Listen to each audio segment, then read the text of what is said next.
اور عیلولہ صبح فجر کے بعد سو گئے تو فقیر بنیں گے، سمجھے؟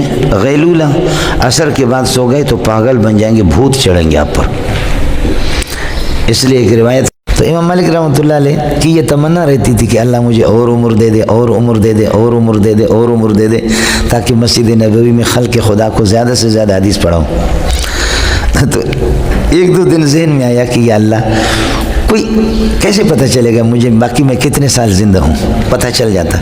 یا اللہ، حضرت ملک الموت کو اسرائیل نہیں کہنا ہے، اسرائیل اسرائیلی الفاظ ہے، اسرائیلیات میں سے اسرائیل کوئی بھی نہیں کہتا، سمجھے؟ قرآن و سنت میں کہیں بھی اسرائیل نہیں ہے۔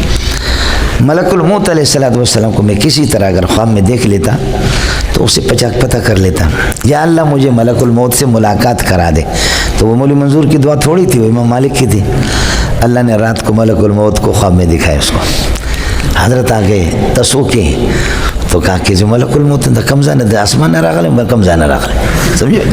آسمان سے آگے آپ کی ملاقات کے لیے آگے۔ تو حضرت امام مالک رحمۃ اللہ نے فرمایا کہ آپ اتنی مہربانی کر سکتے ہیں، مجھے بتا سکتے کہ میری زندگی کتنی باقی رہ گئی ہے، اس اعتبار سے میں اپنے کام کو بھی چلا لوں، کتنی زندگی؟ تو حضرت ملک الموت ہنسنے لگے، ایسے کہ 5 انگلیاں، یہ دو درے سلور پنزا زو، چلا گیا۔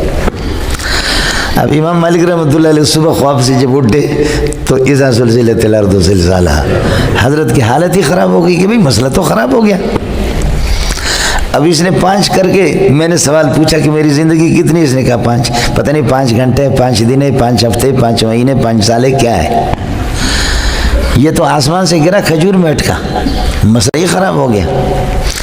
تو اس زمانے میں امام مالک کے زمانے میں ہر ایک آدمی کا اپنا فن ہوتا ہے۔ حضرت محدث اعظم تھے، غضب کے محدث اور فقیہ، لیکن خوابوں کی تعبیر ایک الگ چیز ہے۔ ابن سیرین بڑا مذاقی تھا، میری طرح جیسے میں مذاق کرتا ہوں، سمجھے؟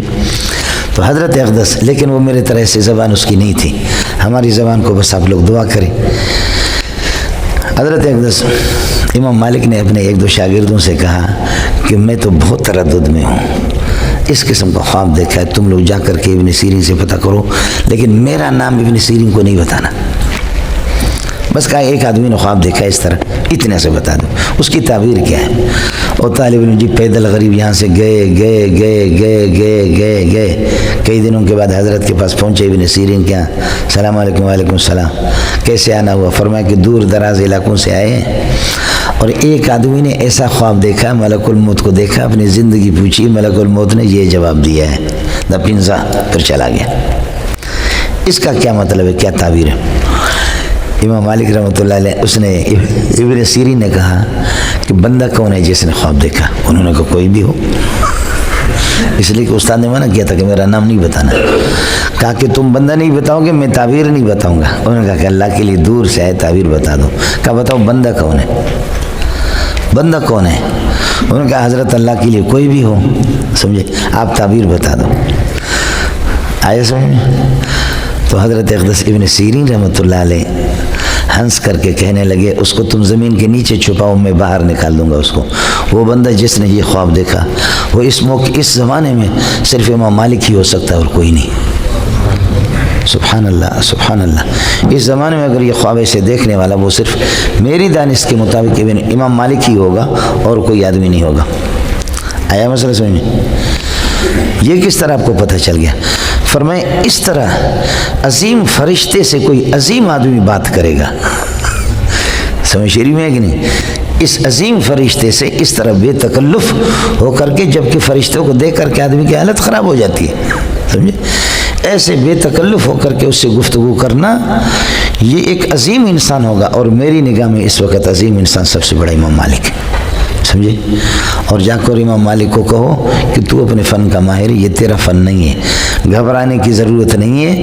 فرشتے نے نہ 5 گھنٹے مراد لیے، نہ 5 ہفتے مراد لیے، نہ 5 دن مراد لیے، نہ 5 سال مراد لیے، نہ 5 مہینے مراد لیے، بلکہ ان کا اشارہ اس طرف کہ ان اللہ عنده علم الساعۃ وینزل الغیث ویعلم ما فی الارحام وما تدری نفس ماذا تکسب غدا وما تدری نفس بأی ارض تموت ان اللہ علیم خبیر. امور خمسہ هذه الخمسة لا يعلمها ملک مقرب ولا نبی مصطفى فمن ادعى انه يعلم شيء من هذه فقد كفر بالقرآن لانه خالفه. ابن عباس کا قول ہے. یہ 5 چیزیں کوئی بھی ماں کا لال جانتا نہیں. 3 قسم کی نیند ہوتے کیلولہ، ایلولہ، غیلولہ.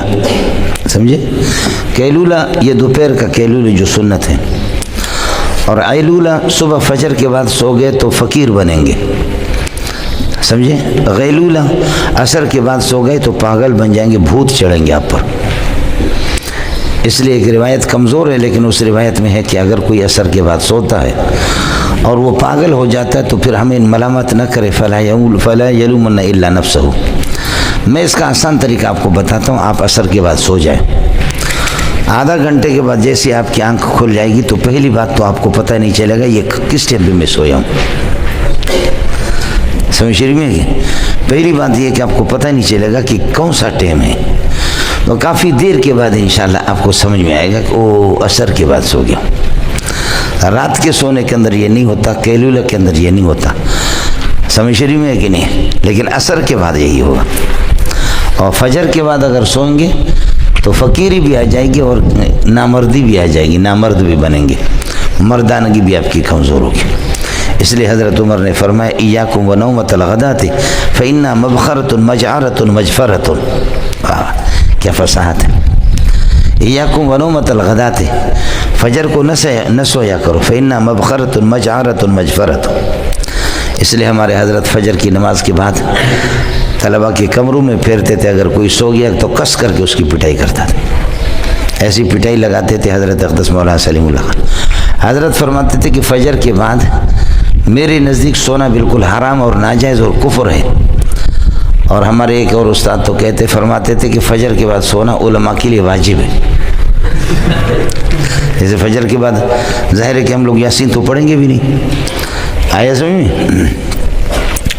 وَكَمْ مِنْ قَرْيَةٍ کتنی بستیاں ہیں تمہارے جیسے بدماش، اردنا اہلاکہا ہم نے ان کی ہلاکت کا ارادہ کر دیا، فجاء بأسنا ان کے پاس ہمارا عذاب آ گیا، بستی پر یعنی بستی والوں پر عذاب آ گیا. عَلَى كَوْنِهِمْ بَائِتِينَ درا لے کے رات گزار رہے تھے، ہم قائلون یا کیلولہ کر رہے تھے. عرب کے ہاں کیلولہ اسی زمانے سے مشہور ہے. سمجھ شریف میں ہے کہ نہیں؟ اور کیلولہ اچھی چیز ہے. کیلولہ کے اندر یہ ضروری نہیں ہے کہ آپ کی آنکھ بھی لگ جائے اور زیادہ سو جائیں، لیکن تھوڑا سا کروٹ بدل دے، یہ سنت ہے.